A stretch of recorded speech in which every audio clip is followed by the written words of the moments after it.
मानू जी, नमस्ते। नमस्ते। मैं हूँ वला जमाल, इजिप्ट से। और मुझे तो हिंदुस्तानी सकाफ़त बहुत अच्छी लगती हैं, और हिंदुस्तानी मैथोलॉजी भी बहुत अच्छी लगती है। और बहुत कुछ जानना चाहती हूँ इसके बारे में। तो मैं तो फेसबुक पर थी, और मेरे सामने तो आपके रील्स आ गए। तो मैंने देखा देखा कि आप बात कर रहे हैं इस बात के बारे में। तो मैं बहुत कुछ जानना चाहती हूँ। और ये कहानियाँ बहुत अजीब लगती हैं। तो मैंने तलाश की, रिसर्च कर रही थी, ताकि मैं समझूँ ये क्या है। तो मैं चाहती हूँ कि आप आसान तरीके से हमको समझाइए क्या है एक जी। कहानी। तो हुँ, मेरे सामने आई। जी। और ये शबरी की कहानी है। शबरी। शबरी जी। की कहानी है। तो वाला जी, आपका बहुत स्वागत है। आप मिस्र से चलकर इंडियन माइथोलॉजी को जानने के लिए यहाँ तक आए। इसके लिए हम आपको बहुत दिल से थैंक यू, धन्यवाद बोलेंगे थैंक यू सो मच। कि आप एक मुस्लिम होकर हम्म। आपने हिंदू माइथोलॉजी को इस तरह पढ़ा और समझा। बिल्कुल। आप जिस कहानी की बात कर रहे हैं, जिस कथा की बात कर रहे हैं, वो एक रामायण के भीतर आने वाला एक चरित्र है, एक कैरेक्टर है। अच्छा। आप मेरे को समझ पा रहे हैं? हाँ, समझती हूँ। तो शबरी जो है वो एक भील कन्या है। हाँ हाँ। एक भील मतलब जो जंगल में रहने वाले आदिवासी लोग होते हैं, अच्छा, ओके। अ, जो ट्राइब्स रहते हैं, उस तरह की हम्म। एक कैरेक्टर है उसमें। तो जंगल में वो क्या रहती थी? हाँ, जंगल जंगल में ही जो हमारे आदिवासी लोग होते हैं उनका निवास जो रहना होता है वो जंगल में ही होता है। अच्छा, ओके। तो वो रामायण में तो नहीं है उसके बारे में ये बात, लेकिन और तमाम सोर्सेस से ये हम्म। पता चला कि उसके पिता का नाम अज था, उसके फादर का नाम, अच्छा, और उसकी माँ का नाम इंदुमती था। ओके। कहते हैं कि जो हिंदू धर्म है ये हम्म। 7 जन्मों में यकीन करता है। हाँ, बिल्कुल आपका मैंने इस्लाम सुना। जी जी। सिर्फ एक जन्म मानता है, हाँ। और ये हमारे यहाँ 7 जन्मों की जी जी जी। एक ट्रेडिशन परंपरा होती है। हाँ। तो एक बार की बात है कि शबरी जो थी अपने पहले जन्म में, पूर्व जन्म में एक अप्सरा थी, अच्छा। और इंद्र की एक सभा चल रही थी, तो वहां विष्णु जी आए। हम्म। तो शबरी विष्णु को देखकर उन पर मोहित हो गई, अट्रैक्ट हो गई, क्या बहुत बात ज्यादा है। उनको देखने लगी। अच्छा, ओके। तो ये बात इंद्र को पसंद नहीं आई, और हम्म। इंद्र ने उसको शाप दिया कि तू ना अगले जन्म में, जो हमारे यहाँ नीच जाति बोलते हैं, मतलब लो कास्ट, हाँ। बोले लो कास्ट में जन्म लेगी और तुझे भोगना पड़ेगा। ओ। तो ये जो उसको शाप था, ये इंद्र ने शबरी को दिया, और शबरी जब अगले जन्म में, तो वो एक आदिवासी कन्या बनी, एक भील निषाद कन्या बनी, अच्छा। और जंगल में उसने अच्छा। एक जंगल में एक आदिवासी घराने में उसने जन्म जी लिया। जी जी जी जी, क्या बात है। अब ये इतनी इंटरेस्टिंग का इसकी बहुत ही। इसकी जिंदगी है कि हम्म। हुआ ये कि शबरी की शादी तय हुई। अच्छा। तो होता क्या था कि हमारे यहाँ जब शादियां होती थी उस समय वहां बलि दी जाती थी। हम्म। अब बलि का मतलब किसी पशु को शादी में काटा जाता है। जैसे आपके यहाँ तो ये कॉमन रहता है कि आ, ये कटा, लेकिन हिंदू माइथोलॉजी में ये थोड़ा टिपिकल है। अच्छा। तो शबरी को वायलेंस से बहुत ज्यादा घृणा थी, नफरत थी। वो वायलेंस पसंद नहीं करती थी। हम्म। तो उसको लगा अगर मेरी शादी होगी हाँ। तो मेरी शादी में एक जानवर को काटा जाएगा, ओ। ये उसको अच्छा नहीं लगेगा। अच्छा, ओके। तो वो शादी से पहले एक रात अपना घर छोड़ के जंगल में भाग गई। अच्छा, यानी इसकी शादी नहीं हुई? है ना, शादी शादी नहीं की, नहीं हुई। हाँ, शादी की ही नहीं उसने। ओके ओके वो जंगल में चली गई। ओके। अब वो जंगल में भटकती रही, हम्म। तो वहां पर एक पर्वत है, ऋषिमुख पर्वत, अच्छा। जो हमारा रामायण में आता है।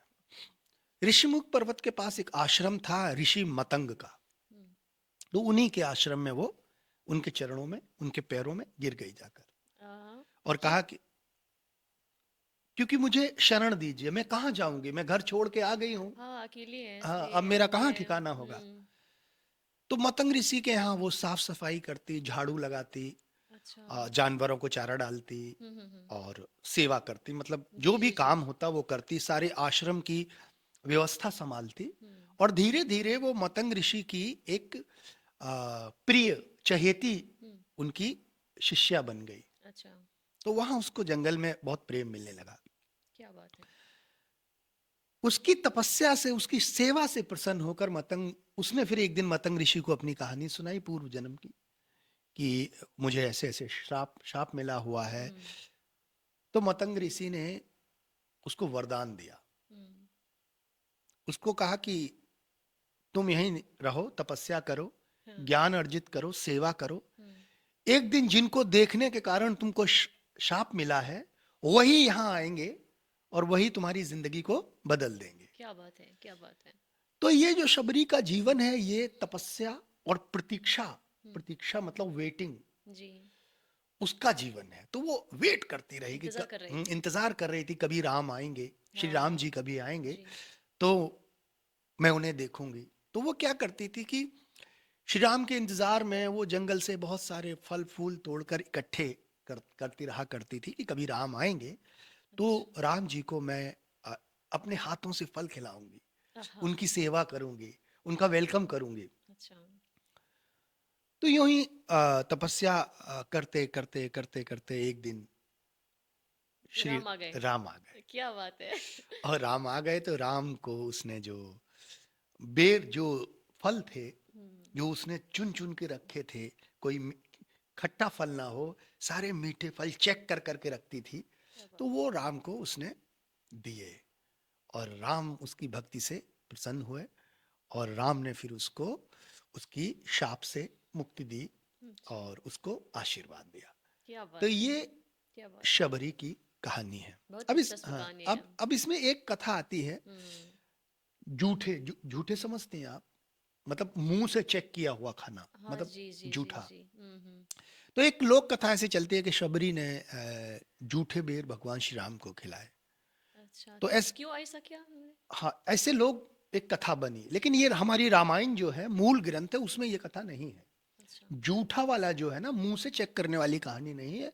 इतना है कि वो भगवान श्री राम के लिए फलों को इकट्ठा किया करती थी हुँ, और रखा करती थी। हुँ, वो इसलिए चेक कभी कभी कोई फल तोड़ के चेक इसलिए करती थी कि फल खट्टा ना हो, जब जी, भगवान आए तो उनको मीठे मीठे फल हम दें। क्या बात, वही है। अब इसमें एक हमारे यहाँ कहानी जुड़ती है कि लक्ष्मण भी राम जी के साथ गए, तो चूंकि शबरी लो कास्ट की थी, नीची जात की थी, लक्ष्मण ये राम के राम के भाई भाई, हैं, हाँ, ओके। तो वो जब उसने फल दिए तो हुँ, वो नीची जात की महिला के हाथ के फल का छुआ हुआ वो लोग नहीं खाते थे, अच्छा, लक्ष्मण। तो अच्छा, कहते हैं कि जब राम जी को जो फल दिए, बेर दिए, जी, तो हुँ, राम जी ने तो बड़े प्रेम से खा लिए। हुँ, लक्ष्मण जी को वो अच्छे नहीं लगे, तो उन्होंने चुपके से ऐसे फेंक दिए। पीछे पीछे फेंकते फेंक हैं, फेंक फेंकते दे रहे गए। थे, ओके। तो जब राम और रावण का युद्ध हुआ, हुँ, तो ये एक किंवदंती लोक कथा प्रचलित है कि जब लक्ष्मण को मेघनाथ, जो रावण का बेटा था, उसने शक्ति मार दी, तो अच्छा, लक्ष्मण मूर्छित हो गए, यानी एक तरह से डेड हो गए। हुँ, हुँ, तो उनके लिए दवा की जरूरत थी। अच्छा, तो वो जो दवा संजीवनी बूटी, कहते हैं कि वही संजीवनी बूटी, वो बेर थे जो लक्ष्मण जी ने चोरी से चुपके से फेंके थे। क्या बात है! तो वाह!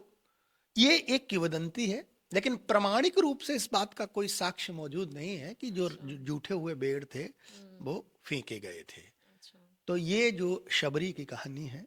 अच्छा, बस एक सवाल है, क्या ये कहानी हिंदुस्तानी समाज से यानी मुंसलिक है, यानी ये कहानी जुड़ी हुई है, यानी अभी है, अभी का हाँ, समाज है, ये देखिए, या सिर्फ एक मिथोलॉजी की कहानी बस वही है?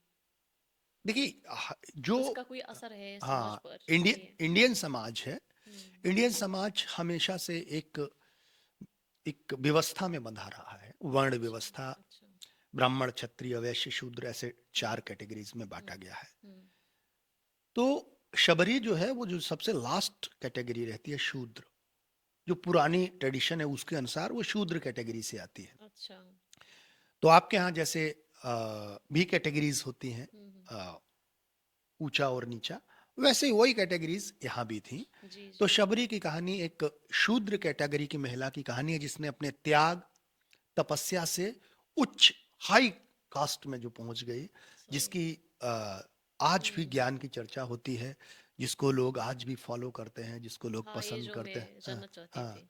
क्योंकि इंडियन माइथोलॉजी में बहुत सारे कैरेक्टर ऐसे हैं हम्म, जो अपनी मेहनत से, अपने ज्ञान से, अपनी लगन से, जैसे आप अरेबिक हैं हम्म, और आपने उर्दू सीखी, हिंदी सीखी, हम्म, काफी कुछ आप बोल लेती जी हैं, जी जी। तो आपने अपनी लगन, अपनी मेहनत से ये सब सीखा।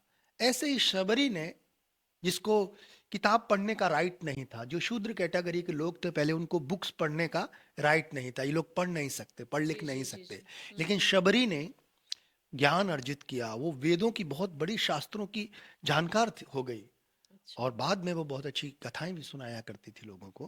क्या बात है। तो उसके लगन के लिए, उसकी तपस्या के लिए, उसके त्याग के लिए लोग उसको याद करते हैं। क्या बात है, तो बहुत शबरी दिलचस्प का कहानी जीवन है, है ना, बहुत एक दिलचस्प। अल्टीमेट जीवन है।